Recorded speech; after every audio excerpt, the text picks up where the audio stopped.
Bonjour à tous et bienvenue pour cette nouvelle pastille des commissaires de course. Aujourd'hui, pastille un petit peu plus légère pour terminer l'année 2023. Je vais vous faire part de mes paris en vue de la saison 2024. Certains sont un petit peu plus osés que d'autres, mais certains me paraissent quand même assez réalisables, en tout cas sur le papier. Bref, je vous ai listé quelques paris, l'occasion de faire un petit point comme ça, tranquille avec vous en cette fin d'année et de vous souhaiter également un très bon réveillon, puis une très belle année si vous écoutez cette pastille le lundi 1er janvier. Bref, commençons, si vous le voulez bien, avec Romain Grégoire. Romain Grégoire, ça serait mon pari peut-être le plus réaliste, entre guillemets. Mon pari, ça serait Romain Grégoire vainqueur d'une course World Tour en 2024. Je dis, il n'est pas passé loin cette année, je pense qu'il en a largement les capacités.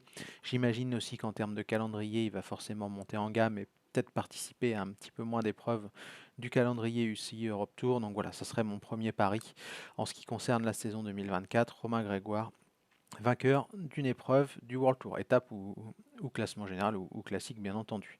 Le deuxième, il concerne Tadej Pogacar. Celui-là aussi, j'y crois pas mal. Alors, je ne vais pas me focaliser sur le Giro, parce que, il est le grand favori, donc ça paraît être un pari peut-être un petit peu trop facile, parce que sauf incident, normalement, il devrait remporter le Tour d'Italie.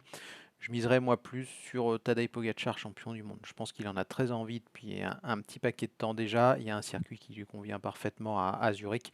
Donc mon deuxième pari, ça serait Tadej Pogacar, champion du monde. Il aura, à mon avis, en plus une équipe qui sera dévouée à sa cause, que la Slovénie est très bien classée au classement UCI, donc forcément il aura plus de coéquipiers autour de lui, et ça me paraît être le grand favori du mondial au mois de septembre, fin septembre, début octobre, j'ai plus la date en tête. Bref, le troisième pari, il concerne la structure Q36.5. Alors celui-là, il est peut-être un petit peu plus osé, mais j'imagine Q36.5, pardon, classé troisième au classement des Pro Teams à la fin de la saison, ce qui lui donnerait accès à des invitations en vue du circuit World Tour de 2025. Pourquoi je dis troisième? Parce qu'ils sont quand même pas mal renforcés, je trouve, à l'intersaison, avec De la Cruz, avec Frédéric Frison, avec Giacomo Nizzolo, avec Yannick Steimle. Donc il y a un effectif qui est pour moi déjà assez compétitif et je pense qu'on va monter en gamme chez Q36.5.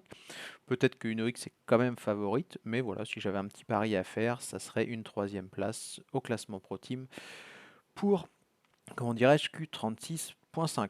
Le quatrième pari, il concerne le mercato. Celui-là, il est un petit peu facile parce qu'on le voit tous venir. Julien Alaphilippe annoncé donc en courant d'année prochaine dans une formation française en 2025. Et si je devais mettre une petite pièce, je parierais sur une lutte entre AG2R et comment dirais-je, et Total Énergie. Je rebondis pas trop, je pense que c'est un truc qui est quand même assez, pas acquis, mais quand même en bonne voie. Donc voilà, ce serait le petit pari. Et si je devais m'avancer un petit peu plus, je dirais qu'il signera chez Total Energy, Julien Alaphilippe.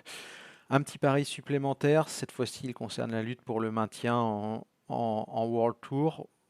Ça ne sera pas terminé à la fin de la saison 2024, mais on aura déjà un bel aperçu, je pense, des forces en présence et de ceux qui sont dans une position difficile ou non.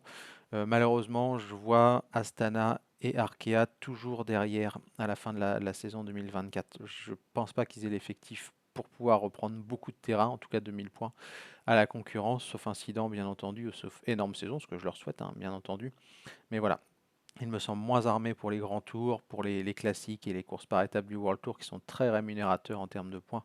Donc mon pari, ça serait Astana et Arkea, malheureusement pour eux, encore dans la zone rouge à la fin de la saison 2024. Donc voilà un petit peu pour les petits paris que je pouvais faire. N'hésitez pas à rajouter les vôtres également. Il y en a 5 ou 6, c'est pas mal. On verra. Certains sont plus réalisables que d'autres.